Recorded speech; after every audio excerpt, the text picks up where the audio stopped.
Conference pursuant to consider the claim of Frank Hannan-Rock. Recommendation is the City Attorney's Office recommends a settlement of $5,000 to Wisconsin Carry Incorporated and $5,000 to Frank Hannan-Rock, and the item be received and filed. There are sufficient funds available in our account of judgment of claims for settlement. Next item, that's it. We have a motion and a second. Discussion on the item. Alderman Wisniewski. Thank you, Your Honor. I'm wondering if the chairman of the committee wouldn't mind if we were to ask the city attorney just a little bit of some of the consideration behind item 4808. It was during closed session at a time when I was in another committee meeting, and although I have spoken with the legal department to find out about this, this is an item of great public interest, and was wondering what can be shared so that the public can understand this item a little better. Mr. City Attorney. Thank you, Mr. Mayor, Alderman. Let me give you some background on this matter as I understand the situation. As you know, CIVMIC uses the Milwaukee law firm of Gunta and Reek almost exclusively for all federal police litigation, as does our own insurance company. On the advice of that firm, the city tendered an offer of judgment under Federal Rule 68 of $5,000 to each plaintiff. That was done because under that federal rule, if you make that minimal offer of settlement, then if you lose, it limits the amount of attorney fees and costs. The offer of judgment was accepted by the plaintiffs and ordered by the federal court. Therefore, at this point in time, it's really a fait accompli, and the council would actually be in contempt of court not to pay it. But on the merits, you should understand two things. First, this was not an issue primarily related to the open carry law, even though it was portrayed as such, and which our Attorney General says is legal.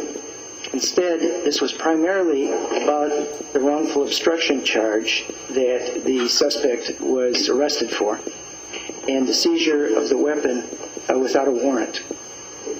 It's my understanding that the police were aware when they made the arrest and seized the gun that the suspect was not the individual who had reportedly fired shots, and therefore, without probable cause to believe that the subject had committed a crime, or without a warrant, then the arrest for the failure of the suspect to identify himself and the subsequent seizure of his weapon was illegal.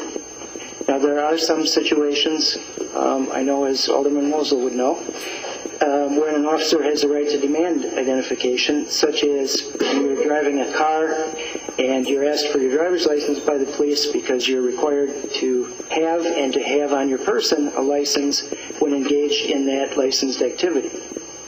But outside counsel determined in this case that there was no cause for an obstructing arrest. That's not to blame the police, who have to make instantaneous decisions on safety matters involving the community. But the attorneys that we use recommended that the minimal offer be made. As I said, it was accepted, ordered, and essentially is done with. And at this point in time, I would not be doing my job to recommend that the council refuse to pay and subject individual aldermen to contempt charges and our citizenry to the costs of a collection action. Essentially, in summary, I believe that's the situation that we find ourselves in today, if that answers your question. Thank you. Any other questions of either the city attorney or Alderman Spencer? Just one comment, too, and the $5,000 that we authorized our legal staff to tender up to a $5,000 settlement, and that's exactly what he did, at $5,000 at each individual or organization. So yes, if it had been more than that, we would have come back to council. Right. Any further questions? Roll call. Alderman Kaplan. Aye. Mack. Aye. McCarthy. Aye. Mosel. Aye. DeCore. Aye. Shields. Aye. Spangenberg. Aye. Stein. Aye. Whitener. Aye. Wisniewski. Aye. Anderson. Aye. Poe. Aye. DeHaan. Aye. Hart. Aye. Alden. Aye. Motion passes. Public Works and Services, Alderman Helby. Thank you, Your Honor. I move to approve the report of the Public Works and Services.